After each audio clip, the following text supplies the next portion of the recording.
ზუსტი ხედვა იმისა, რისი გაკეთება გვინდა და ეს ხედვა იქნება დაწერილი არა აი ასეთი იმის რა ქვია სოროკ რუბსოროკ და დავჯექი და ვიჭორავეთ, არამედ იქნება დაწერილი პროფესიულ დასაბუთებულ ენაზე, რომელსაც ხელს მოაწერენ ძალიან ავტორიტეტული ევროკავშირის ექსპერტები. აი ამ წინადადებით 3 თვის განმავლობაში ეს დოკუმენტი დაიდება, ამ დოკუმენტის შექმნაშიც დაგვეხმარებიან ჩვენ ამერიკელები იქნება ეს თუ ევროპელები, იმიტომ რომ ეს ის ამოცანა რომლითაც ისინი ესე ვთქვათ დაინტერესებული არიან ამ ქვეყანაში და როდემდე უნდა ესე ვთქვათ გვიხადონ რაღაც ფული იმისათვის რომ ჩვენ მე ჩვენი სისულელეები ვაკეთოთ. ხო, აი ამ პროექტების გზით ჩვენ მივიღებთ ერთ ძალიან საინტერესო შედეგს.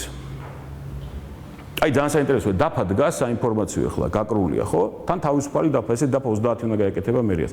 ოღონდ ზომები არ იყო მითითებული რაღაცა პატარა. ჩემის არ გაუკრავ ჩემ აქტივისტებს.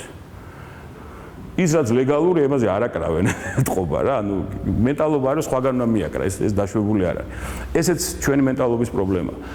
ხო და 3 თვის შემდეგ დაიწყება ამ პროექტის რეალიზაცია. პროექტი ნიშნავს, რომ 100 მილიონი დოლარის ინვესტიცია უნდა მოვიზიდოთ. ძალიან ცოტას ვამბობ, დამიჯერეთ, იმიტომ რომ როგორც კი 50-ს მოვიზიდოთ, ჩათვალეთ, რომ გეომეტრიული პროგრესით მოხდება ამ თანხის მოზიდვის გაზრდა. ქალაქის მიზიდულობა გაიზრდება, როგორც კი ფუნქცია გაჩნდება. სულ მეგონა, რომ ყველა ქარხანა, თქვათ აი მეტალურგიულ ქარხანასთან მომიწევს გარკვეული დიდი ხნის ურთიერთობის აწყობა, ხო? იმიტომ რომ სივრცეები გჭირდება. აღმოჩნდა რომ ქიმბოჭკო ფაქტიურად ნანგრევებად ქცეული ისიც არ არის ჩვენია, დაგდებული. როგორ გამოშიგნეს პატარები ხარ თქვენ არ გახსოვთ ეს ქარხანა. ჩემი მეუღლის დედა, მამა ორივე 10 წლეულობით მუშაობდნენ იმ ქარხანაში უბრალოდ მუშებად. და ეს ქარხანა ჩემთვის ძალიან ნაცნობია, ხო? ნანგრევებში დევს და ის მიწა ჩვენია. იქ უამრავი რაღაც გაკეთება შეიძლება. ანუ სივრცეების მოზიდვაც კი სამრეწველო სივრცეების მოზიდვაც კი პრობლემა არ არის. მოზიდვა კი არა, მოძებნაც კი არ არის პრობლემა. ხშირად ამბობენ ხო, რომ აი მეტალურგია გაყიდულია და რა უნდა გაუკეთო. ბევრ ამას გაუკეთებ. და მაგასაც გაყურებინებთ როგორ გაუკეთებ.